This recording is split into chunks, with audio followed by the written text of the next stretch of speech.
What's going on, guys? Welcome back to RC Everyday. So we got a new project we're going to be starting here.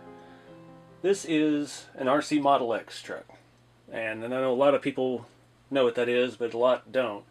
RCmodelex has been making scale trucks probably for the last decade. They're based out of the Czech Republic, and yeah, they I think have shut down since. I know that they had issues with the COVID shutdowns, and then I think they had some family get sick, and he quit doing everything altogether. So these trucks are all steel. The chassis, bumpers, sliders are all welded to the chassis. They have fantastic center of gravity, and they're all 4-link front and rear. It's basic stuff, but it's very well put together package. And these were very expensive. I got this one used. This was my buddy Ray's first one, I believe. It's probably 2013 or 14 when he bought it, and I think back then this truck was at least $1,200, if not $1,400. And he sold RCmodelex was selling trucks with unfinished bodies. He was selling complete trucks, ready to run, finished and beautiful scale detail, and they all kind of had the same platform. They had steel chassis with bumpers and everything welded to it, made to fit specific scale bodies that are on the market. And they use just generic stuff. This has some Yoda axles, and it uses HPI Wheelie King transmission, which is a steel housing and all steel gears, simple little 3 or 4 gear unit, and that same old transfer case that's aluminum housing and steel geared. And it's just a bulletproof truck that really I never got to fully enjoy. I picked it up off my buddy Ray for next to nothing compared to what it cost, because this was the first one he had. He's had several more, and actually he bought the last new RCmodelex truck from the Czech Republic. And I don't know if he's done any videos on that yet, but he's got quite an extensive collection of these, and it's for a good reason, because these are really great crawling trucks. This one, it's still got all the old electronics in it that he had, and it's been hodgepodge together. I was having issues the last few events I went to with it where everything was just cutting out. It would work for a minute, and by the time I'd carry it to a trail and put it down, it would just die. And there's a lot of faulty wiring. The servo, some ancient Savox that's been home waterproofed, and yeah. When I got it from him, had no. I think the axles were off and links, missing some links and things like that. So we did some videos back then where we put it back together and made it work, but it never was to the full glory that it should have been. And he painted this body. I came back with some weathering powders and added a little more flavor. Most of the patina on it was from Ray abusing the snot out of it, because he drives his trucks hard. And these could take it because they're all steel, all heavy.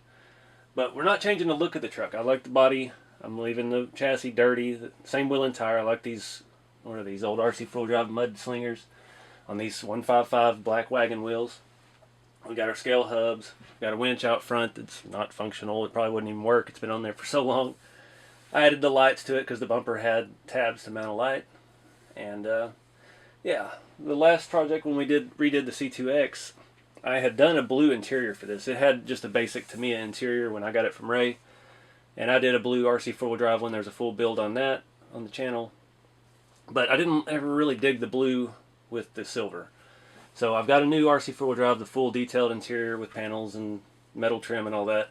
And I think we're going to go back red. I've never done a red interior on the Hilux. I've done grays and tans and blue now. So red would be cool. Red was a very 80s color.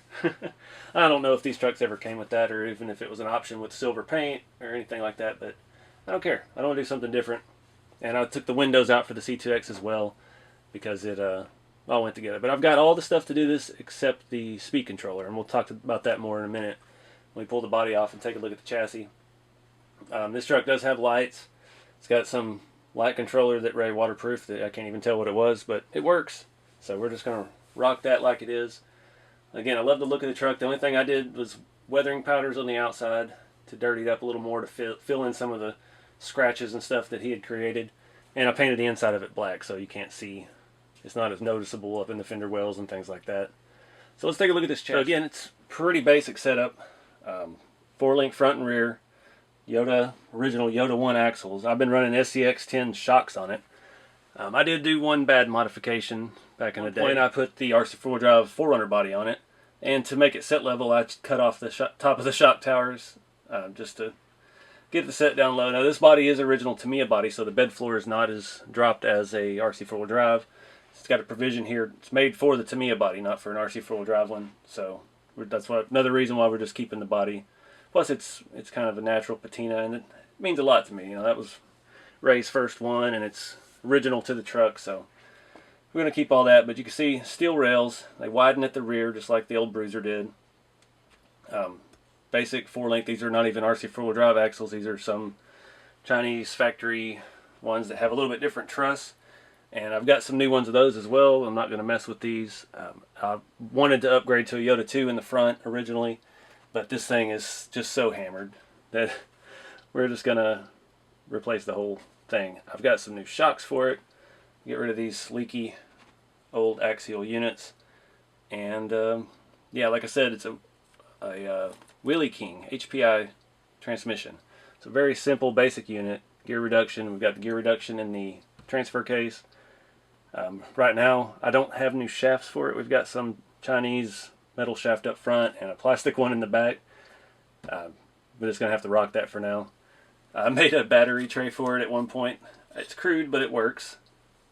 And yeah, the main thing I like about this is the front bumper. Full ARB style bumper with crossbars, light mounts, winch, plate, shackles. Nice, solid, all steel, welded to the chassis. There's no adjustment or anything. It's where it is. It's where it's supposed to be. You can kind of see that servo. The waterproofing is starting to peel off a little bit. It's an old orange Savox, and it's noisy and glitchy. The old Holmes hobby motor here, I don't even know what kind it was. I was having some issues when I first got it, and yeah, I had the hobby shop put some new wires on it because there was some bare wiring and they didn't have the right connector. So we've got the bullet connectors from a brushless system, and it's just a hodgepodge mess. So yeah, this truck is way overdue for a full restoration. I mean, it is phenomenal on the trail. It's heavy, it's low, the small tire, being 4-link, it just performs like, I mean, this can outcrawl my fully linked, fully built Trailfinder 2. I rolled red, and it doesn't look nearly as hardcore as that truck does. So definitely worth fixing up. So let's go over some of the parts that I do have and some of the stuff I'm still waiting. So first up, I've got a set of brand new Yoda 2 style axles. These were Amazon special. I think both of these together was like $100. I bought them a while back for a different project, and it's got a little bit of adjustability in the link setup, and it really, I don't need to do anything other. We're just going to keep the servo on the frame, so we'll take that little bracket off, and they have ball bearings, and you know, it's the Yoda 2, so it's got the better knuckle design, even though it's not actually a Yoda 2. I'm just going to keep calling them that. They've got new links, steering links and everything. Came with billet hubs. I mean, it was a pretty good deal. I couldn't pass it up. The build I bought it for was never going to happen. I tried it, and it didn't work out, and that's what led us to build the C2X and redo it. Try to create the truck that I wanted from one I already had. So we got those new axles. Next up, I've got a Reefs 444. I got this stuff from RC Hobbies Orlando, along with the ESC I'm still waiting on, but we'll talk about that more in a minute. But that's a good high torque servo. It's not, I mean, it's expensive. It's 120 bucks, but it's not break the bank expensive like a Raw 500 or something. And I've got a new, I'm going to run it on the DX5 Pro, so I've got a new 3-channel receiver. And I didn't know what to do for shocks, so Nick at RC Hobbies said these were a good budget shock. I have no experience with them, but I'm tired of running plastic shocks, especially on this high end of a truck. This is what I did with this is what I should have done before I bought the Capra. I bought that Capra at Axial Fest, and it was a piece of junk, and lost some money, but I sold it, and I put all that money into all these upgrade parts. And then I've got the new RC 4-wheel drive interior for it, the full scale interior with metal details. And other than that, I've got a new windshield and a back window. I've got to find a back window plate because this truck had a little bit different setup in it. He just had the Lexan window, and I've had that spare sitting around. So I don't remember what my ESC is. I had to send that back to RC Hobbies and have them go ahead and wire it up for me, because I'm honest, I'm not experienced at soldering, and I'm not going to practice soldering on $100 and some odd Holmes ESC. But I've got this monster. I've got a revolver. This one is a 1450 kilovolt, and I've never had good electronics, so I'm excited to try this thing out. Everybody says this is a beast. You get tons of top end speed and tons of slow, low geared control. So I'm really excited to see how this works, because it's just backwards. But I know Holmes, I know him personally, I know all this stuff is fantastic, and I'm excited to see how that works out. And the ESC, had them wired up for me, and we're waiting on a BEC, run the Reefs servo. We need a little extra power, and it's back ordered, so we're waiting on that before I get that back. But figured we'd go ahead and get started doing some of this cleanup and stripping this thing down in this video, and yeah, we'll just see how far we can get. I want to say, a lot of people think I'm a famous YouTuber or not. I paid full price for this. It cost me $462.95 for just the electronic stuff, not even including the interior set. I had to get that through RC 4-wheel drive because it was back ordered everywhere else. Not including the axles, just the shocks, the receiver, the ESC, which is Crawlmaster Mini Rock Crawler. It was $110, so yeah, I definitely wasn't going to learn to solder on that. But yeah, those guys down there are taking care of that for me, so hopefully we'll get that back soon. But yeah, not famous. I pay for stuff too. I'm trying to help support my friend's hobby shop.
Alright guys, that was a fair amount of work.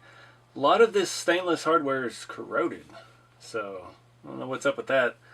No one ready probably drove it in the ocean, but a little bit of rust and stuff. I cleaned the chassis down. I'm not going to repaint it because the bumpers and stuff match the patina of the body. And yeah, that's what we're going with. I have one thing I've got to do some research on before we proceed. I got my Holmes revolver on here, and it's not spinning as freely as it did, but it's spinning. So I don't know if that shaft is a little too long. I may have to space the motor away, which I really can't do on this transmission because it's open in there. So if I space the motor away, then all the grease is going to come out.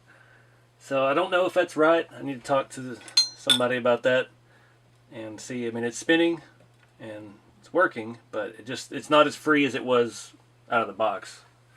So yeah, definitely want to check that before I mess anything up. Cleaned out the gearbox, cleaned out the transfer case. Transfer case was clean, it was just dry. Gearbox had a bunch of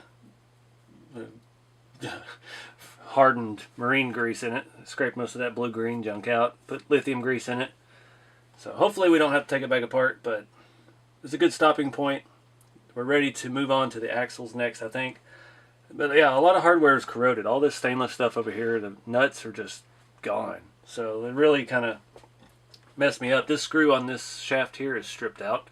So it didn't allow me to fully pull the other gear out of the transmission and clean it as good as I'd like. But I mean, it's just old grease in there. It's grease still, so it'll be alright. But yeah, I was going to take the lights and the winch off the bumper. Not happening. Those screws, he put lock nuts on the top side, which are next to impossible to get to, and they're corroded completely to the screw, and they're Phillips head. So yeah, those weren't coming out either. So I just kind of left all this up here out of the way, wiped everything down a little bit just to take some of the yuck off of it. Probably could scrape some more of this sticky stuff off of here, but it's not really sticky anymore. I'm not too worried about it. That Holmes ESC that we've got is a tiny little thing. It's just going to be in a shrink wrap. It's not a big bulky, you got to have two-sided tape to stick it on kind of deal. And our receiver is pretty tiny as well.